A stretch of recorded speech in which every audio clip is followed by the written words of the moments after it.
মমতা বন্দ্যোপাধ্যায়ের জন্য হচ্ছে। মমতা বন্দ্যোপাধ্যায় এখানে যদি এইভাবে আধার কার্ড দেওয়ার ব্যবস্থা না করতো, মানে জালি আধার কার্ড দেওয়ার ব্যবস্থা না করতো, তাহলে এই ধরনের ঘটনা হতো না। আর বাঙালিকে বাইরে যেতে হচ্ছে কেন?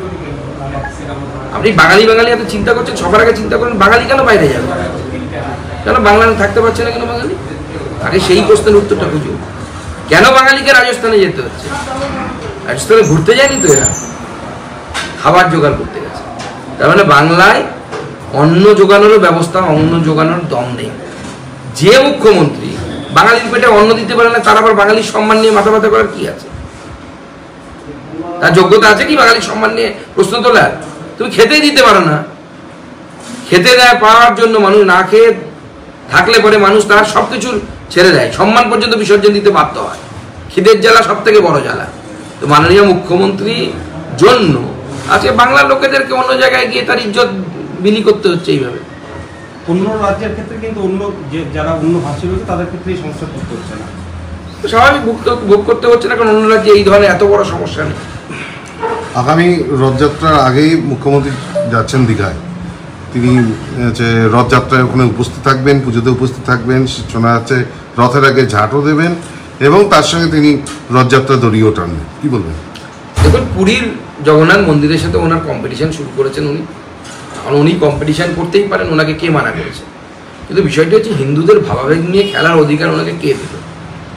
আপনি কি দাদা ভাই না ভাই ভাই মিষ্টান্ন ভাণ্ডার, যার মালিক অমুক শেখ না টিপটপ না কি একটা মিষ্টান্ন ভাণ্ডার, যার মালিক মুসলিম ধর্মাবলম্বী, এবং সে গর্বের সাথে বলছে এখানে হালাল মিষ্টি পাওয়া যায়। এই হালাল মিষ্টি কীভাবে জগন্নাথ দেবের প্রসাদ হয়? এই অধিকার মুখ্যমন্ত্রীকে কে দিয়েছে?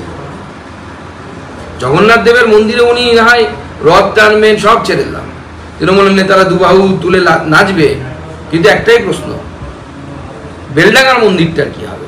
মুর্শিদাবাদের শামশেরগঞ্জের মন্দিরগুলোর কি হবে? আগামী দিনে দক্ষিণ দিনাজপুরের বল্লা মন্দির রক্ষা পাবে তো? আগামী দিনে আমার কালিয়াগঞ্জের বয়রা কালী মন্দির রক্ষা পাবে তো? আগামী দিনে ডায়মন্ড হারবারে যে তুলসী গাছটা উপরে ফেলা হলো তার পাশের যে কালী মন্দিরটি আছে সেটি রক্ষা পাবে তো? উনি ওনার দড়ি টানলে, যদি রক্ষা পায় তাহলে উনি দড়ি 24 ঘন্টা ধরে টানুন, 365 দিন ধরে টানুন, না হলে নকল হিন্দু সাজার কোনো দরকার নেই। আমরা আজকে আমাদের জেলায় ডিএম অফিসের ঘেরাওয়ের ডাক দিয়েছি।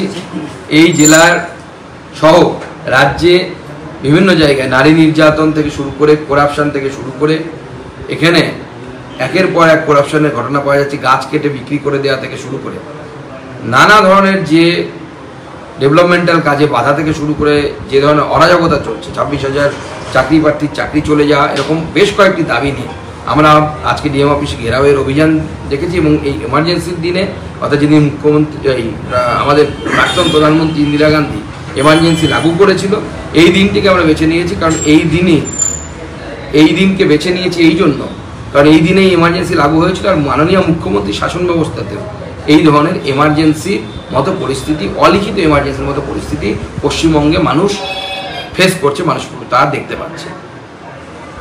এটা হচ্ছে আত্মহংকার এবং চূড়ান্ত আত্মহংকারী একজন রাষ্ট্রশাসক, তার নিদর্শন। আজ মমতা বন্দ্যোপাধ্যায়েরও সেই জায়গায় পৌঁছে গেছেন। আমার বিশ্বাস ইন্দিরা গান্ধীকে হারিয়ে দেশের জনগণ সেই সময় যে বার্তা দিয়েছিল, আগামী দিনে ইন্দিরা গান্ধীর যারা এই অনুচর, কারণ এই এমার্জেন্সির সময় আমরা মমতা বন্দ্যোপাধ্যায়ের সেই সময় রূপ দেখেছিলাম, জয়প্রকাশ নারায়ণের গাড়ির বয়নটের উপরে উঠে মমতা বন্দ্যোপাধ্যায় সেই সময় উদ্দাম, কি বলবো, নৃত্য বললে তো খারাপ বলা হয়, কারণ উনি আমাদের এখন মুখ্যমন্ত্রী, উদ্দাম নৃত্যই করেছিলেন যদি সত্যি কথা বলতে হয়, রাজনৈতিক নৃত্য করেছিলেন জয়প্রকাশ নারায়ণের বয়নটের উপরে উঠে। উনি যদি ভুলে যান, সেই ছবি সংবাদ মাধ্যমের কাছে আছে, আমি সংবাদ মাধ্যমকে বলবো সেইটা দেখানোর জন্য।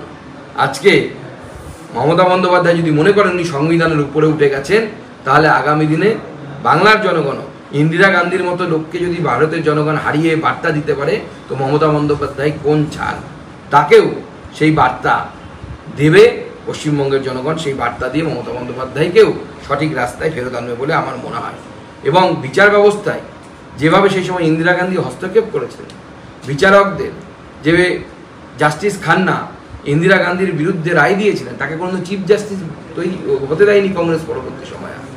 আজকে বারবার দেখতে পাচ্ছি তৃণমূল কংগ্রেস দলের মুখপাত্র এবং অন্যান্যদের দ্বারা, এমনকি ওনাদের সর্বভারতীয় সাধারণ সম্পাদক দ্বারা কলকাতা হাইকোর্ট সহ বিভিন্ন বিচারপতির উপর ডাইরেক্ট নাম নিয়ে অ্যাটাক করা হচ্ছে। এটা বিচার ব্যবস্থার উপর বিরাট আক্রমণ বলে আমার মনে হয়, এবং আগামী দিনে পশ্চিমবঙ্গে গণতন্ত্র থাকবে কি থাকবে না সেটাও একটা বড় প্রশ্নের সামনে পড়ে যাচ্ছে। আমার তাই মনে হয় যে বাংলার মানুষের ওপর আমাদের আস্থা আছে। ভারতবর্ষের মানুষ, ভারতবর্ষের জনগণ যেভাবে ইন্দিরা গান্ধীকে সঠিক শিক্ষা দিয়েছিলেন, আগামী দিনে পশ্চিমবঙ্গের মুখ্যমন্ত্রীকেও উপযুক্ত শিক্ষা দেবে। আমাদের ভিডিও ভালো লাগলে লাইক এবং শেয়ার করুন। কমেন্ট সেকশনে গিয়ে জানান আপনাদের মতামত। আরও ভিডিও পেতে আমাদের চ্যানেল সাবস্ক্রাইব করুন এবং প্রতি মুহূর্তে খবরের আপডেট পেতে প্রেস করুন বেল আইকন।